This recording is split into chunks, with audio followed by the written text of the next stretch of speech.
The 1980s gave us some legends and some tractors farmers still complain about today. These machines promised more power, more comfort, and modern technology. What they delivered instead were breakdowns, costly repairs, awkward designs, and non-stop frustration in the field. Farmers didn't just dislike these tractors, they warned others to stay away. Some earned reputations so bad they damaged entire brands. These weren't rumors. They were hard lessons learned with lost time and lost money. Today, we expose 10 of the most hated tractors from the 1980s, machines that looked right on paper, but failed where it mattered most. Number 1. Ford 6610. The Ford 6610 is one of the most controversial tractors of the early 1980s because it combined solid on-paper engineering with a real-world problem that could turn ownership into a nightmare: engine block cavitation and coolant system failures. On the surface, the 6610 looked like a perfect mid-horsepower tractor. It was powered by Ford's 4.4-liter four-cylinder diesel, delivered good fuel economy, and featured a comfortable cab and modern hydraulics for its time. Thousands were sold worldwide, which is exactly why its problems became so well known. The core issue that caused long-term hatred among owners was cylinder wall cavitation, a phenomenon where vibration and pressure changes inside the cooling system gradually eat away at the engine block. If coolant maintenance was not absolutely perfect, correct additives, correct intervals, the cylinder walls could develop pinholes. Once that happened, coolant would leak into the engine oil. The result was bearing damage, overheating, and in many cases complete engine failure. What made this especially painful was that the problem often appeared years after purchase, sometimes just outside warranty coverage. Many owners experienced repeated overheating issues, unexplained oil contamination, or gradual power loss before discovering that the engine block itself was compromised. Repairing the problem usually required either an expensive block repair or a full engine replacement, both of which could cost a large percentage of the tractor's remaining value. Adding to the frustration were electrical and hydraulic complaints. While not universal, some owners reported unreliable cab wiring, poor grounding, and aging connectors that caused intermittent faults in gauges and lighting. The hydraulic system, though capable, could develop slow response or leakage issues if not meticulously maintained. Compared to older, simpler Ford tractors, the 6610 felt less forgiving. The Ford 6610 is not hated because it was weak or underpowered. It could work hard when healthy. It became hated because it demanded maintenance discipline that many farmers were not warned about. And when things went wrong, the repairs were severe and expensive. For owners who suffered block failure, the tractor earned a permanent place on their never-again list, even though other owners ran them successfully for decades. Number 2. Massey Ferguson 6200 series, late 1980s.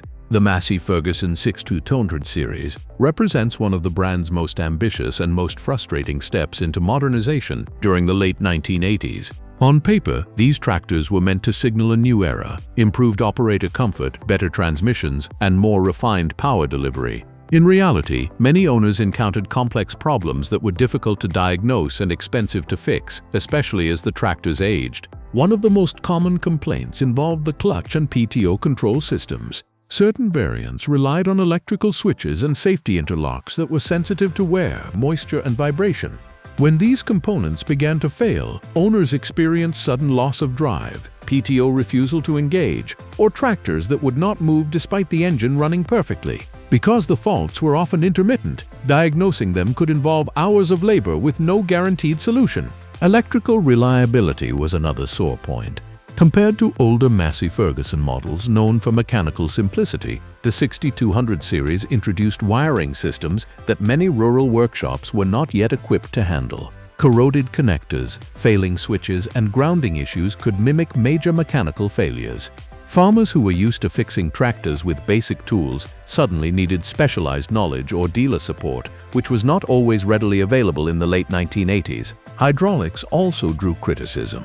While capable when new, some tractors developed weak lift capacity, slow hydraulic response, or erratic behavior under load.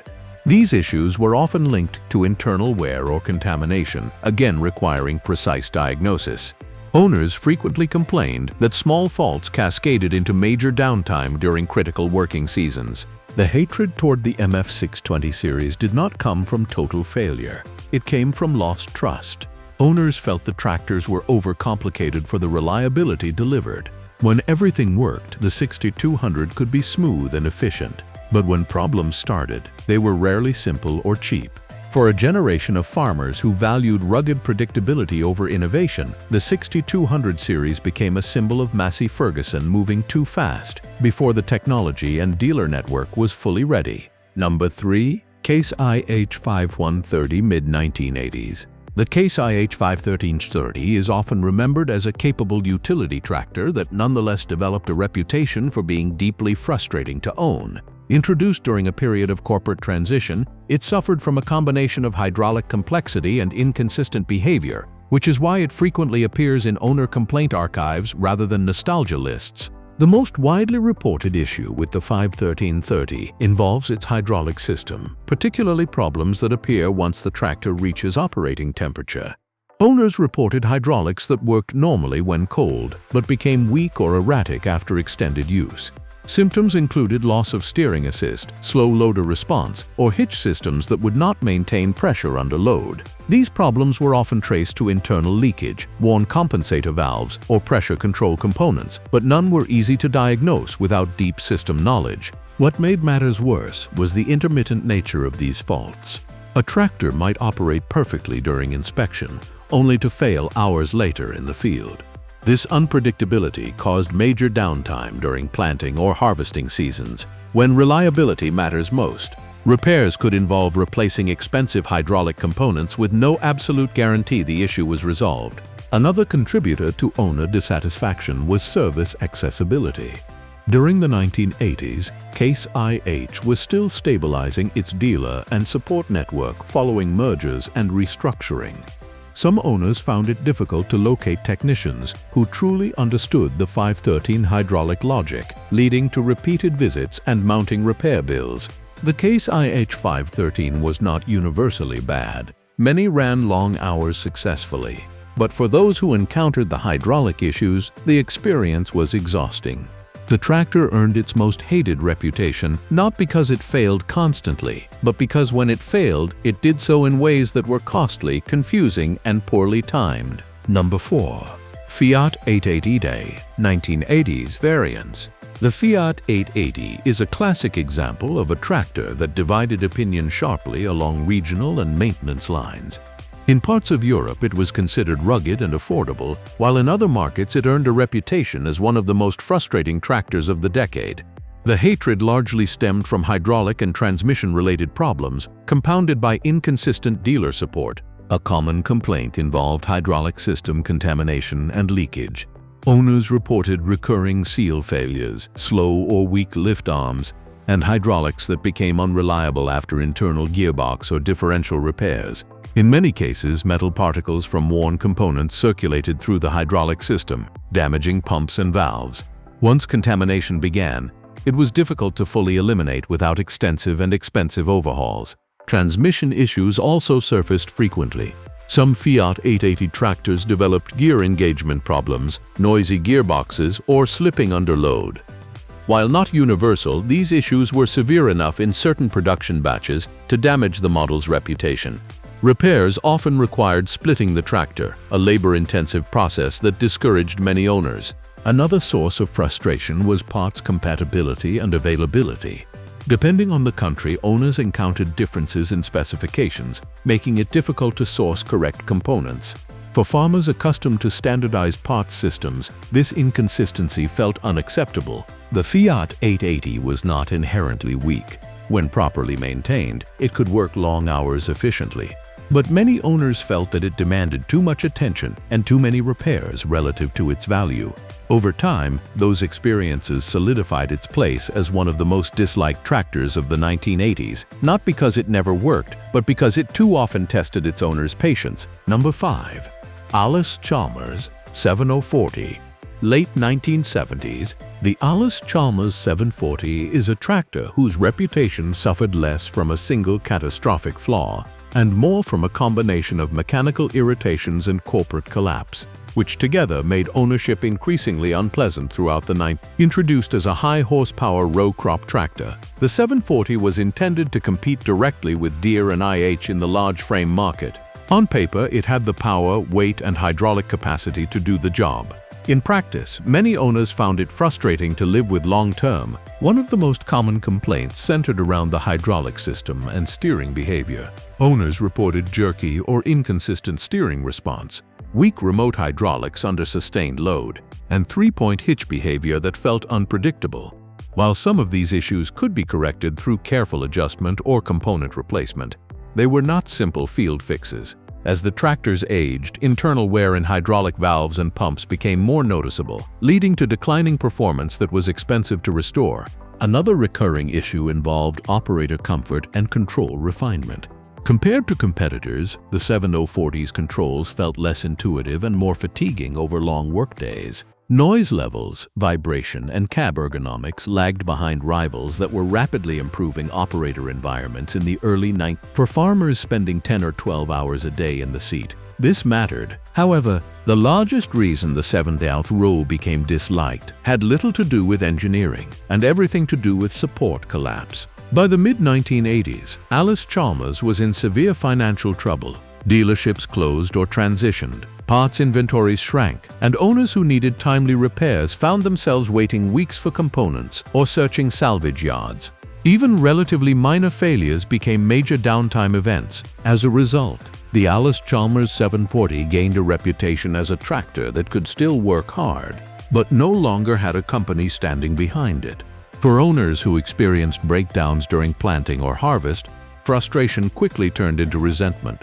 The tractor itself wasn't fundamentally broken, but the ecosystem around it was, and that sealed its place on many most hated lists. Number 6. Belarus MTZ-80, 1980s exports. The Belarus MTZ-80, commonly sold simply as the Belarus 80, is one of the most polarizing tractors of the 1980s. It was never meant to compete with Western tractors in refinement or comfort. Its purpose was simple: be cheap, simple, and durable. However, when exported widely into Western Europe and North America, it earned a reputation that many owners still describe with frustration, even anger. One of the most consistent criticisms of the MTZ-80 was poor build quality and finishing. Welds were often rough, paint quality was inconsistent, and cab sealing was minimal. Owners complained of drafts, water leaks, and uncomfortable seating. Controls were stiff and ergonomics crude, making long workdays physically exhausting. Compared to Western tractors of the same era, the MTZ-80 felt decades behind. Mechanical reliability was a mixed story. The engines themselves were generally simple and robust, but assembly tolerances and component quality varied. Owners reported frequent oil leaks, fastener loosening, clutch adjustment issues, and premature wear in linkages. None of these problems were catastrophic individually, but together they created a constant maintenance burden. Parts availability was another major pain point. While parts were inexpensive in theory, sourcing the correct components could be difficult. Metric hardware, inconsistent part numbering, and limited dealer networks caused delays. Many Western owners lacked access to technicians familiar with Soviet-designed tractors, turning simple repairs into trial-and-error exercises. The MTZ-80 earned hatred, not because it was unusable, but because expectations clashed with reality. Farmers who bought one expecting Western-style reliability and comfort were deeply disappointed. Those who understood it as a basic utilitarian machine fared better. Unfortunately, for many buyers, the frustration of constant minor problems outweighed the low purchase price, cementing the MTZ-80's reputation as one of the most disliked tractors of the decade. Number 7. John Deere 4640, early 1980s. The John Deere 4640 occupies a unique position on this list because it came from a brand synonymous with reliability. That is precisely why the 4640 attracted such intense criticism from a subset of owners. Introduced as a high-horsepower workhorse, it was powerful, capable, and productive, but also more complex and less forgiving than many earlier Deere models. The most commonly cited issues involved the electrical system. Aging wiring harnesses, Connector corrosion and grounding issues led to intermittent failures in gauges, lighting, and charging systems. These were not constant failures, but unpredictable ones, making diagnosis frustrating. A tractor might start and run perfectly one day, only to exhibit electrical faults the next. Another complaint involved service accessibility. The 4640 packed a lot of hardware into a tight space. Routine maintenance tasks that were simple on older Deere tractors became more time-consuming. Owners accustomed to straightforward mechanical layouts felt the tractor was unnecessarily complicated. Hydraulic and powertrain systems were generally strong, but when failures occurred, repairs were expensive. Owners who experienced repeated electrical issues often felt betrayed, believing that a John Deere should be simpler and more rugged. The 4640 was not a bad tractor, but it challenged the expectations of Deere's most loyal customers. That mismatch between brand reputation and ownership experience is why it earned a place among the most disliked tractors of the era. Number 8. Deutz-Fahr DX85, DX90. The Deutz-Fahr DX series, particularly models like the DX85 and DX90, represented advanced European engineering in the 1980s. Featuring air-cooled Deutz engines, these tractors were efficient, compact, and powerful for their size. However, outside of continental Europe, they developed a reputation for being difficult to own and harder to service. Air-cooled engines were unfamiliar to many mechanics. Owners reported overheating concerns caused not by engine failure, but by blocked cooling fins or incorrect maintenance practices. When problems occurred, inexperienced technicians sometimes misdiagnosed issues, leading to unnecessary repairs. Electrical systems and PTO controls also generated complaints. Compared to simpler mechanical tractors, the DX series relied on more complex control logic. In regions with limited Deutz dealer presence, owners struggled to get accurate diagnostics or correct parts. Part sourcing itself became a problem in non-European markets. Shipping delays and limited inventories meant longer downtime. For farmers dependent on daily operation, this unreliability in support, not the tractor's core design, became the breaking point. The DX85 and DX90 were technically capable machines, but they demanded knowledge, discipline, and proper support. Without those, ownership became stressful. That reality explains why some owners praise them, while others list them among the most hated tractors of the 1980s. Number 9. New Holland 887, late 1980s. The New Holland 8879 sits on many most disliked lists, not because it was fundamentally weak, but because it arrived during a period of corporate transition and rapid technological change that left some owners paying the price. Introduced in the late 1980s, the 8879 was part of New Holland's push toward higher horsepower, more modern tractors to compete directly with established American and European rivals. Mechanically, the tractor was capable, power output was competitive, and the platform was designed for serious field work. However, owners began reporting transmission and hydraulic inconsistencies, especially as the machines accumulated hours. Some tractors exhibited rough shifting, delayed engagement, or hydraulic response that degraded under heat and sustained load. These were not universal failures, but they appeared often enough in owner reports to damage the model's reputation. A major factor behind the dislike was service complexity. The 8870 introduced systems that required a deeper understanding of hydraulic logic and drivetrain calibration than many local workshops possessed at the time. When faults appeared, repairs were rarely quick or cheap. Diagnosing pressure losses or engagement delays often involved replacing multiple components before the true cause was found. Another source of frustration was parts and documentation confusion. During the 1980s, New Holland was absorbing technology and platforms from multiple sources. Owners sometimes encountered mismatches between parts catalogs, service manuals, and actual tractor configurations. This caused delays and errors that turned routine repairs into extended downtime. For farmers who depended on predictable uptime, the 8870 could feel unreliable, not because it broke constantly, but because when it did break, resolution was slow and uncertain. That sense of unpredictability eroded confidence.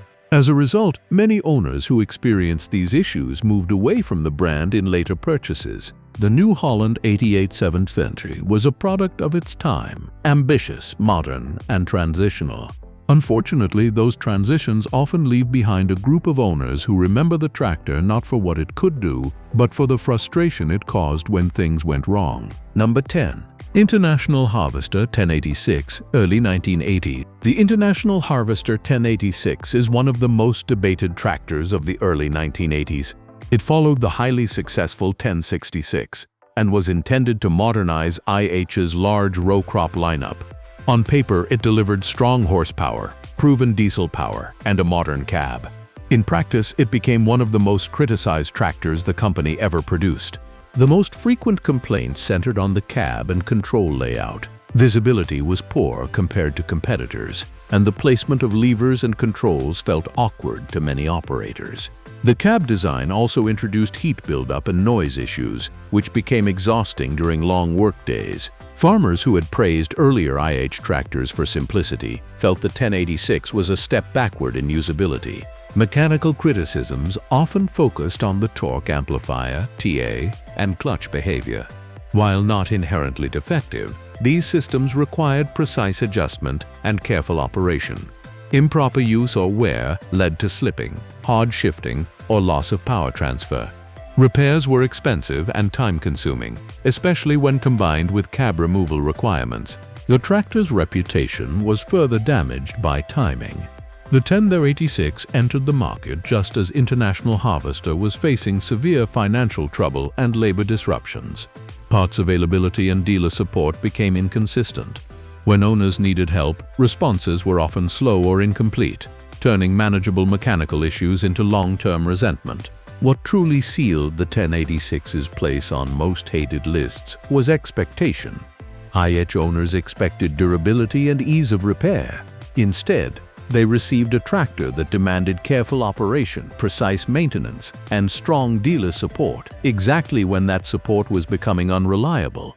The 10086 was not a complete failure. Many examples worked hard for decades, but for owners who experienced cab discomfort, TA issues, and poor support during a turbulent corporate period, the tractor became a symbol of disappointment.